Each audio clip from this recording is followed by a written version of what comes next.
Good morning. Today we have another one in the series of Cancer, Why You're Not Doomed. It's another show. Normally they're called Sunday shows, but we're actually going to run this 8-part series. Today I'm joined by Dr. Elmar Jung, and I'm absolutely fascinated by the subject we're going to talk about because he's an holistic dentist. So good morning, Elmar. How are you? Very good morning, Chris, and thank you very much for having me here today. It's all my pleasure, I have to say. Now, you're sitting in Germany at the moment, are you? I'm sitting in Dubai, actually. Oh, in Dubai. Okay, the man gets Yeah. about. So you like Dubai, do you? Well, it's very warm and I like the warmth. Yes. Okay, I have an ad agency in Dubai. My daughter runs it. It's from my previous life. I spent every month for about 18 months trying to rescue her at one point. All right, these shows basically, as most of my regular viewers know, they're all about providing people with information and most importantly, tips that they can build in perhaps to their programs and increase their personal odds of survival. So it's for very much for cancer patients, but your subject goes well beyond that, I'm sure. So let's kick off with the obvious one. What is holistic dentistry? Well, that's a really, really good question, Chris, because there is no definition, a proper definition for holistic dentistry. So what I can do is I describe what I feel that holistic dentistry is, the way I do holistic dentistry. And that means to me that we really look at the patient from top to toe. It's not just about not using amalgam. It is about really looking at the patient. What does he present? How is he in his emotional, in his mental, in his physical state? What are the real issues in terms of toxins, in inflammation, in structure, in tooth-body connections? In a way, all the challenges that we face from mainstream dentistry to look at our patients from a wider perspective, and then obviously use diagnostics, use treatments that are as least invasive as possible and help them in a way so that they, first of all, take responsibility back for their own health. That it's not about, oh yeah, I go to the doctor, he prescribes me a pill and that will help, or go to the dentist and she will then do the treatment and that will cure me. It's about real knowledge and information so that people can make good decisions what is the best way for themselves, so that they also learn to, yeah, in a way, feel more into their body because the body has all the answers. So what you're saying is this is about the bigger issue of health. It's not just about your teeth. Oh, absolutely. And that's, I think, the main challenge we have nowadays in not only dentistry, in medicine. Everything is so compartmentalized, Yeah. everything is so specialized. So you have the specialist for the lungs, but he hasn't got much clue of the digestive issues. And so what's missing is someone who kind of guides the whole treatment and who has an overview. So that's a big, big challenge, having all these specialists. And if we look back in 100 years ago, 150 years ago, or probably not even that long, because I had a GP who came home to us and he knew the whole family, he knew what's going on. So he was kind of involved in our life and therefore was much better informed and could do much better choices in terms what is needed in terms of remedies then. And I think that is where we need to get back to. I do think we need to go back in time to get to move forward. The reason I actually was really interested to invite you on the show was because we did an interview. I did an interview with Dr. Veronique Desolier, who's in Florida, and she's the breast cancer conqueror. And she actually had a breast cancer 18, 20 years ago, something like this. And she set up this whole kind of mission to help people with breast cancer. And she made a really big thing on getting rid of your amalgam fillings if you have breast cancer. Now, would you like to talk to that? Well, we know from school that mercury, which is at least half of the part of an amalgam filling, we learned that already at school. That is one of the most toxic elements on Earth. So there's the question, why is it a good idea to put that into an amalgamation and then place it in people's mouth? So it comes into the practice with skulls and bone on it. When we have to dispose of the amalgam that we drill out of people's mouth, we have to dispose it as hazardous waste.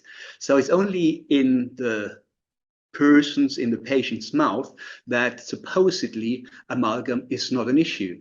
However, we know that amalgam releases 24/7 out of the fillings, whether that's a new one or an old one. And so constantly, as a bearer of amalgam fillings, we have a lot of mercury in our bodies. And then depending on whether mercury sits favorably in the kidneys, in the spine, in the brain, in the gut. And if you look at symptoms of mercury intoxication, I mean, you're sitting there for quite a while.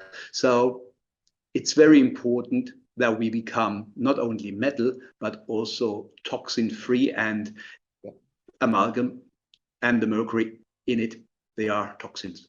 I actually, my daughter had a brain tumor, as I told you. And literally in the midst of all that, I went and had all my amalgam fillings done in London. And Mike Wilkinson, my then dentist, used to drive around in a white Rolls Royce, and he was dentist to the stars. And he said, you've kind of, this was 21, 22 years ago. And he said, you've kind of come to the right place, Chris. He said, because I can do it. He said, most dentists cannot take the mercury out without spreading it all over the place. So talk to me about the challenges. How do you get by the challenges? Well, it's very, very important that it's done properly. And your dentist at that time was definitely a very, very forward-thinking man. Because if you just drill the mercury out, you produce so much vapor that you really put a shock to the system. So therefore, it's important that you have a special protocol. And the International Academy for Oral Medical and Toxicology, they provided a script, a protocol. It's called SMART. That stands for Safe Mercury Amalgam Removal Technique. And so patients and dentists can have a look what is necessary. So of course we need to protect the patient. So patient is fully covered, the head is covered, the hair is covered, the full body is covered, and then the area where we remove the teeth, that is covered, what we call a rubber dam. Then we have a special suction, a cover-up suction it's called, where whatever we drill it straight into the suction. And then it's also important that we don't just drill out the amalgam filling, but that we kind of cut it out. So what I do, we'll cut alongside the margin of the amalgam filling and the tooth. And then oftentimes we can flick the amalgam filling out, which produces far, far less vapor, and obviously also then far less what people can inhale.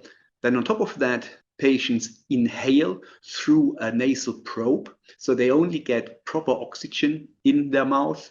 They have vitamin C infusion running whilst we do the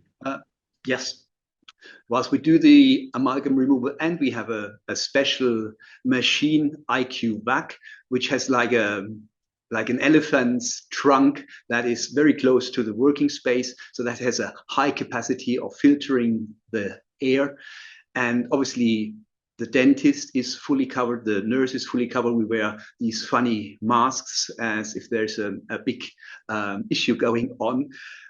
So yeah, it's really, really important to be as safe as possible and remove the amalgam fillings. He talked about the dentist almost being in a NASA spacesuit. Yes, absolutely.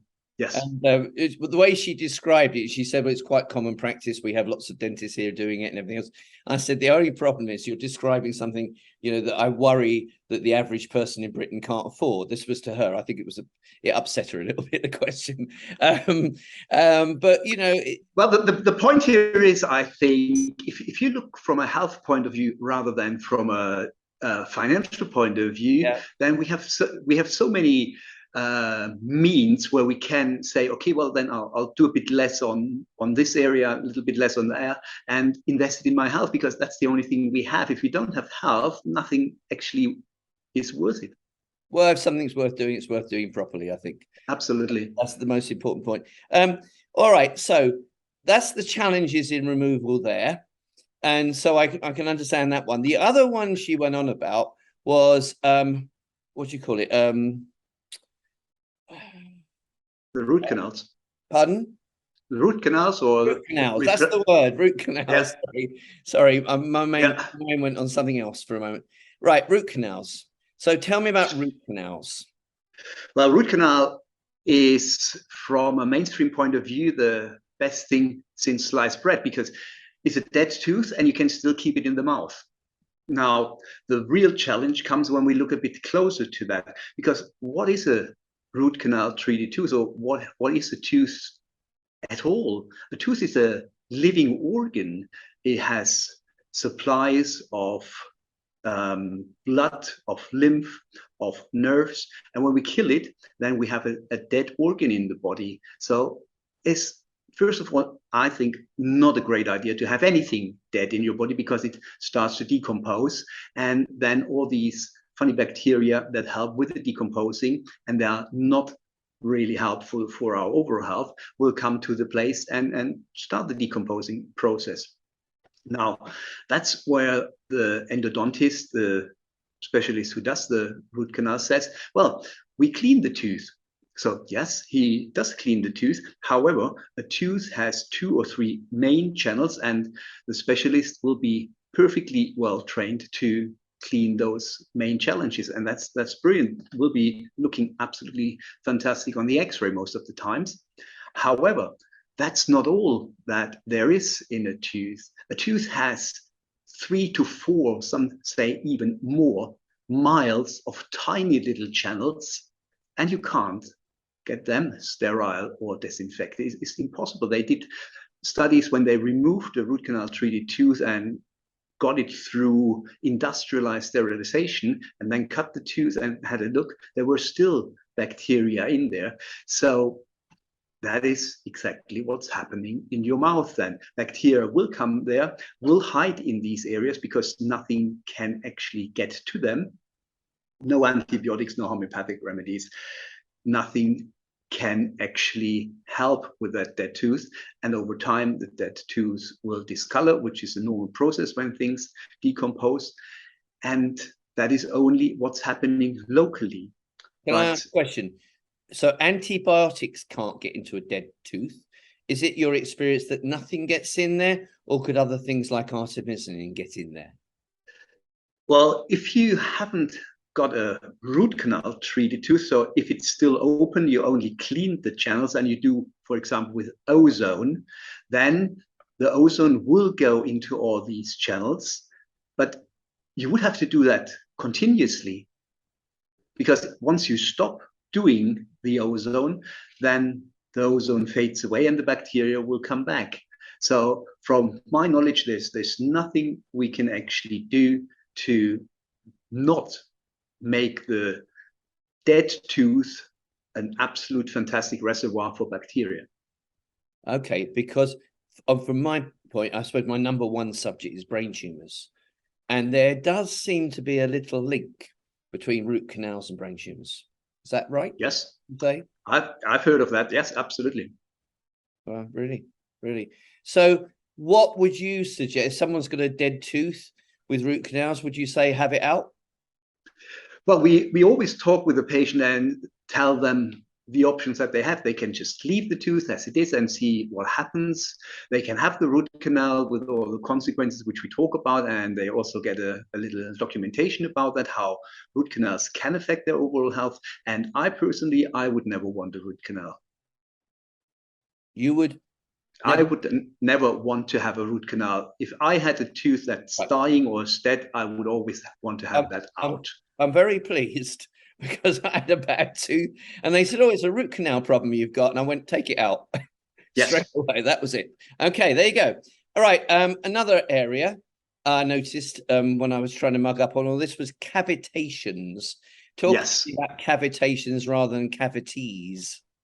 Well, cavitations, and it's good you mentioned that, because it's oftentimes it's a bit confused. So cavity is when we have a hole in the tooth, whereas a cavitation is actually a kind of a hole in the jawbone. And cavitations, they appear when, for example, you had a tooth extracted and it wasn't cleaned out properly, or the body was just not capable of healing properly.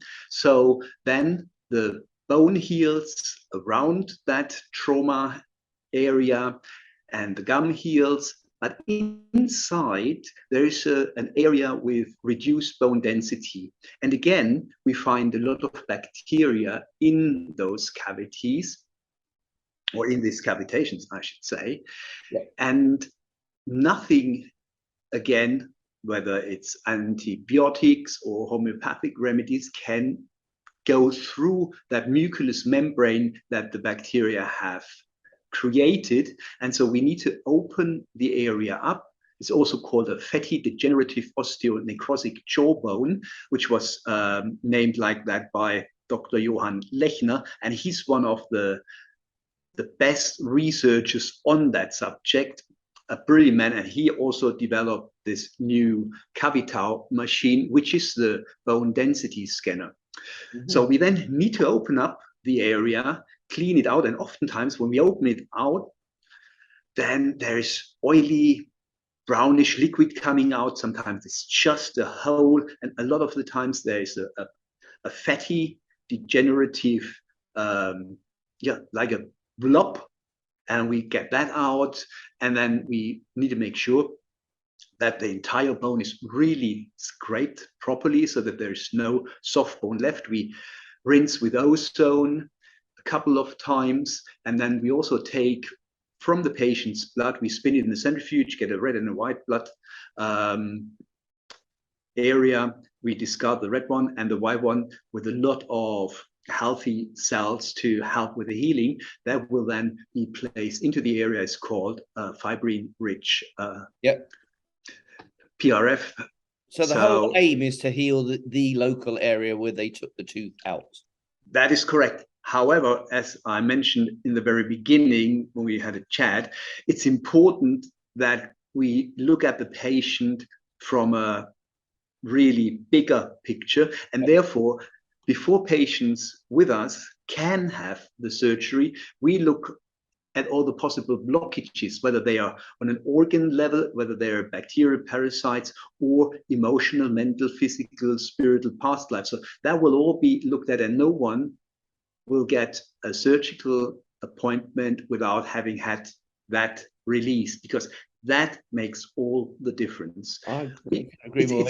I have a questionnaire. Sure. And I've got loads of questions on it, and I actually break the questions up so people can't see where I'm going, and that's really important. Otherwise, they kind of rig the answers. All right, let's just go to another little area. Gum disease. Okay. Now, gum disease, I'm sure you tackle, but gum disease from the cancer perspective, we know there's several studies out of New York, different places in New York, where if people get gum disease, they're more likely to get liver cancer and things like this. We also know that gum disease, if people have, let's say dodgy gums, they can have fusobacterium in their mouth. The fusobacterium is linked to colorectal cancer. We've also had recently research that gum disease and other bacteria in the mouth can be linked to pancreatic cancer. So how do you deal with gum disease, and how do you make sure it's gone? Or is it something that keeps reoccurring and you have to kind of deal with it? Well, the point with gum disease or tooth decay is it's not a local problem. It's a systemic issue. And so again, we need to look at all the areas that the patient presents. It's not just about oral hygiene or cleaning the teeth. We need to look far deeper. What's the diet like? How is the gut working? And we know, I mean, even from mainstream medicine, they now confirm that bacteria that we have in a gum disease, they can end up in the heart. So, and when we just tick back to the root canals, I mean, in root canals, bacteria that were found, you would normally only expect in the latest part of your large intestine. So these bacteria, they just are everywhere. And so it's the old game in a way between Beauchamp and Pasteur. Is it the germ or is it the environment? And so if we just look at the bacteria, then we lose the battle, because we are all full of bacteria. If we hadn't any bacteria, we wouldn't be here in the first place. So it's about creating an environment that there's a balance. It's all about finding or creating the balance. And therefore, it's very important that the patient takes its part in it, takes responsibility and looks at their lifestyle, looks at their diet, looks at their thoughts, at their mind, so that we really create a very healthy space in which it's fun to live. You don't really know how I work, but I mean, basically, I believe that people build a body conducive to cancer over a 6 to 10 year period, sometimes longer. Something tends to tip them over the edge. But basically, what I try and do is I try and build them a body conducive to health. And I am very simplistic. I start with the gut. I literally rebuild their gut, and then everything else follows. So what you're saying is I've got to not just say there's a gut-lung axis or a gut-brain axis. I've got to say there's a gut-tooth axis. Is that right? Absolutely. Absolutely. I mean, we have the vagus nerve that connects from the brain down to the gut. So we know there's even a pathway there. And if we then look at Chinese medicine with all the meridians, we have the connection between single tooth areas and organs. If you take the front teeth, for example, the front teeth are connected to the kidneys, to the urogenital system. So if we have issues with one tooth, then we also need to look at the consecutive points that run alongside these meridians. And then obviously with kidneys, the emotion of kidneys, the main one is anxiety, depression, these kind of things. So we really need to see what is going on. And obviously a kidney issue can also cause a tooth issue. So we remove the kidney issue, the toothache goes. Again, we need to look at the bigger picture rather than just the symptom. And toothache, for example, is just a symptom. So what did, if you like, mainstream dentists think about what you do? I think I'm bonkers. They think sorry. They think I'm bonkers. Oh, right. Okay. Okay. Well, yeah, because it's not taught at university. At university, it's this simplistic Western approach, linear. So you have this symptom, then this is probably that issue, and then we'll do that treatment. And we were just not taught. I think we had about 10 hours of nutrition at university. There's no course that tells you about how teeth are connected to the rest of the body. So yeah, dentistry is like the lung specialist is one area of medicine, but it's in no way connected, far less than the lungs or anything else that's below the chin. Yeah, I think I would say 90% of oncologists haven't heard of me or don't know what I do. And another 10% now, and it's growing, do know what I do. And I'm getting a little bit further. But I do get the occasional blip. I have a lady who, for about a year and a half now, has only been on my program, having turned down drugs and had cancer all over her. And the latest scan showed, or the one in February showed, that the top half, all the tumors are gone, and the bottom half, all the tumors were much, much smaller. And the radiologist did it all with the lady and said, you must stay on the drugs because the drugs are clearly working. And she and her daughter went, we're not on drugs. So that's true story, right? Anyway, they've just had a scan, and literally she has one left, and it's in her liver. And so her oncologist writes to her and says, it is noted that you are using unorthodox medicine from an online. Now, I can't remember the word, but it meant quack. Okay. Yeah. So I know my place in the world. But she's now going to be a survivor.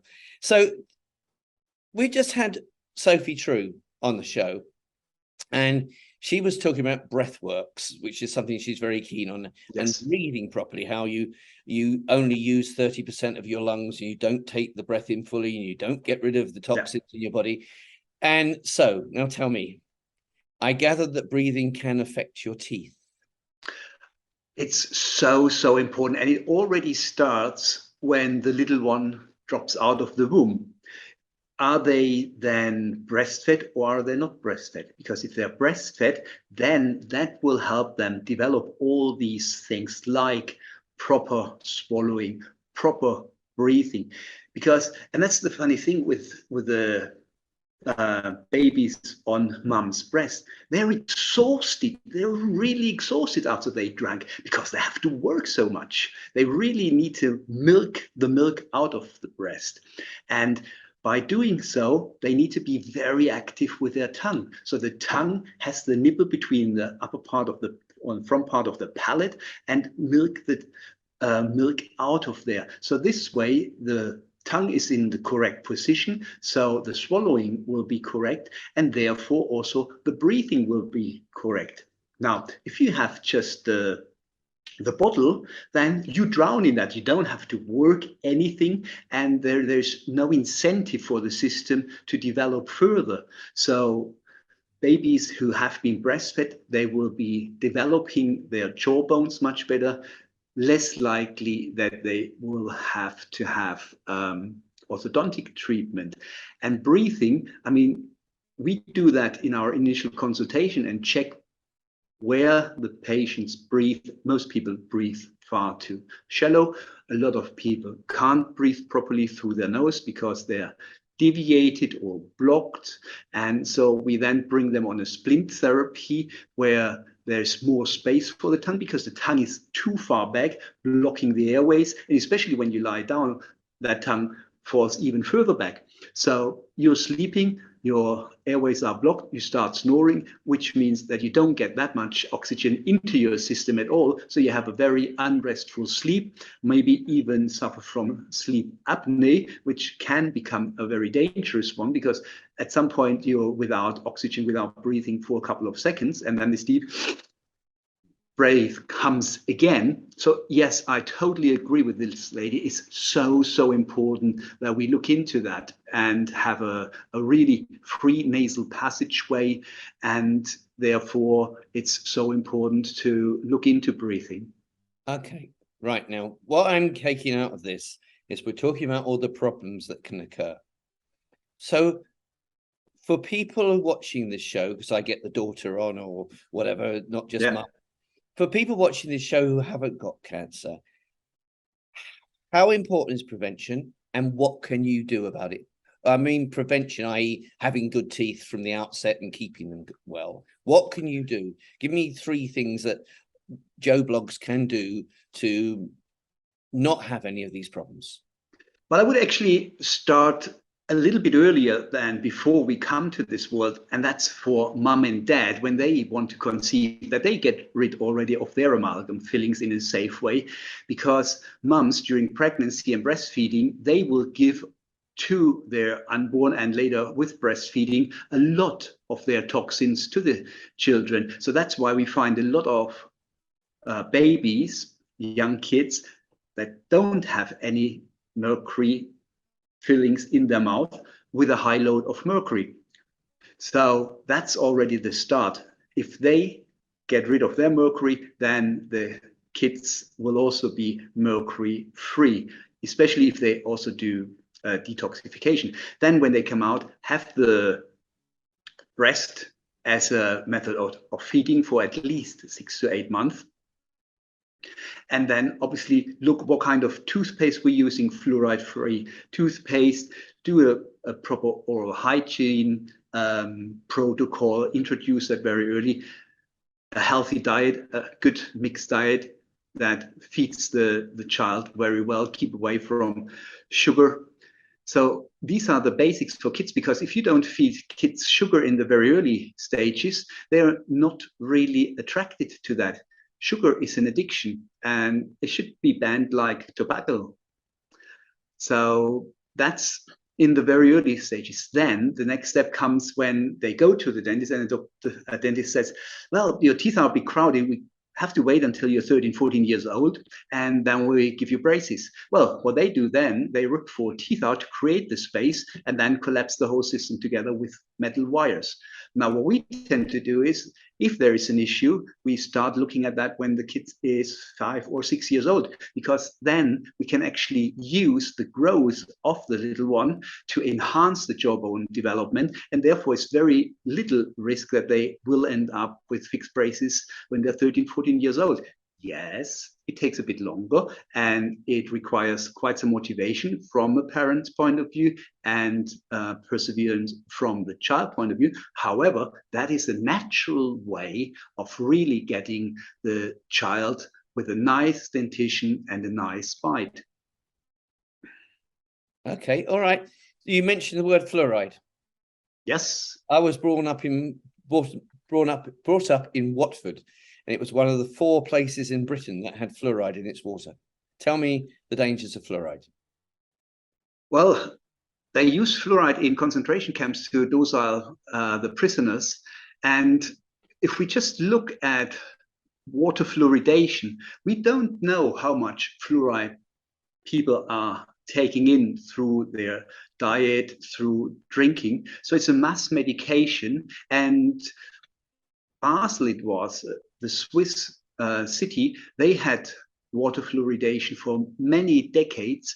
And then they had to admit that there wasn't actually a significant or at all a benefit in terms of preventing tooth decay. So they stopped it. And we know the Swiss are very meticulous with their numbers and with everything they do. So I think that fluoridation is a big mistake because we put a toxin into our body which is known to cause all sorts of issues, and it doesn't really prevent what we want to do. If you wanted to remineralize the teeth with fluoride, you would have to keep the teeth very, very dry and then put a gel on and keep it there for a while. And that's, from my point of view, questionable if that would work, because you have the saliva, and so there is never a really dry area. Therefore, all the gel then goes systemically. So my advice is have a proper diet, have a good hygiene and a lifestyle. You do not need fluoride. Right. I have written on fluoride a lot of times, and I just remember coming across something that said women who are pregnant should not be exposed to fluoride. And you think, hang on, what about all the women living in Watford? I mean, it's the same thing with everything. It's if you hear, not for women or pregnant or children, okay, well, if it's not for them, then there must be a reason why they say that. So it's just no good for anyone. Yeah, that's right. I agree with that. So I think probably the final area that you touched on earlier, I'd just like to ask a little bit about is emotion. Yes. Because, Sophie was talking to me about breathing and emotion, but you seem to have a view that the teeth can affect your emotions, depression, anxiety, and things like that. Well, if we look at what kind of fillings, and we spoke about that, amalgam fillings with a toxicity that can affect the kidneys, for example, and the kidneys are the area of anxiety. So if we have a lot of amalgam fillings, that will affect the other organs. Also, when we have a root canal, for example, with the tooth organ connection, the energy flow from the kidneys to the tooth is kind of stopped, interrupted. So therefore, there's a big issue with those teeth. And I brought that, there's a whole chapter in my book, Shut Your Mouth and Open Wide, where we talk about stories of patients that had their treatment done, and whether that is clenching or grinding, whether that's amalgam fillings or root canals, they all impact us. We are so, the whole body is so interconnected, it just doesn't make sense to even think that what we do in the upper right tooth hasn't an effect on the lower left area of the rest of the body. It can't work like that. We're not machines. I've got a chap coming on the show in a couple of days' time who's George Cooper, who's a traditional Chinese herbalist, and he does acupuncture and everything else. He's lived in China and everything else. And I will ask him about this, because in the early days when I used to do Cancer Active, if I wrote about meridians and chakras and things like this, I got the skeptics out who would pan me.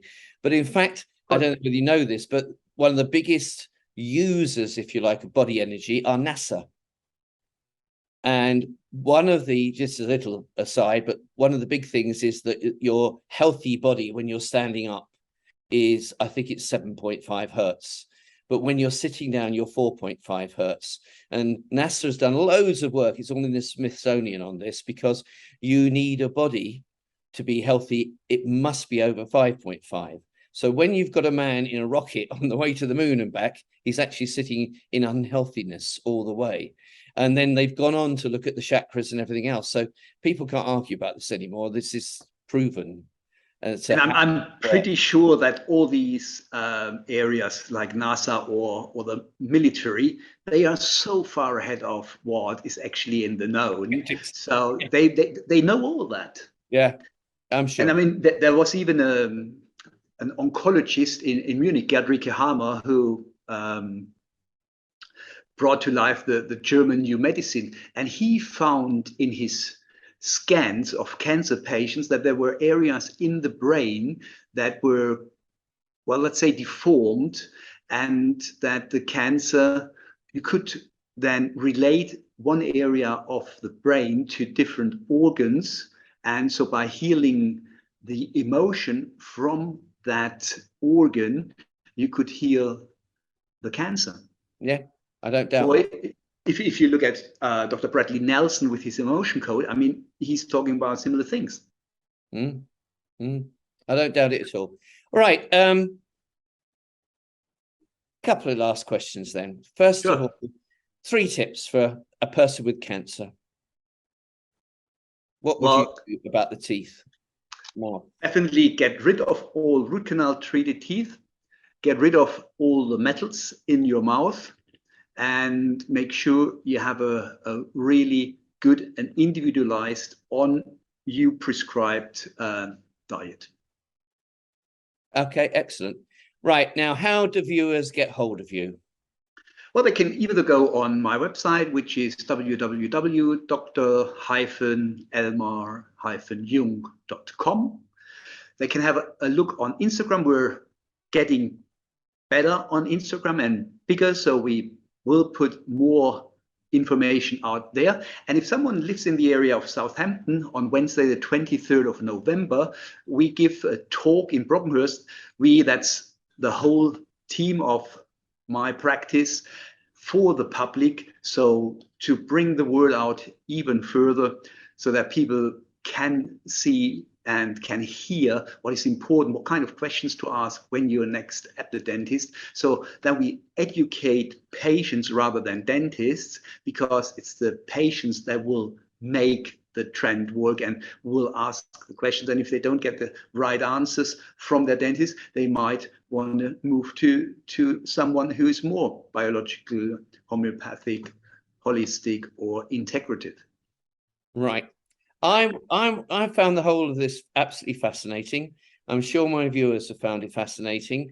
And so I can almost sense now I'm going to be inviting you back on the show in a year's time, and we'll talk more about it all. But I just, for today, I'd really like to thank you on behalf of myself, but on behalf of all of my viewers, for talking to us like this. It's been wonderful. It was an absolute pleasure. And thank you again for having me on your show. It was really fantastic to be here. Thank you very much. It was my pleasure. All right. All the best.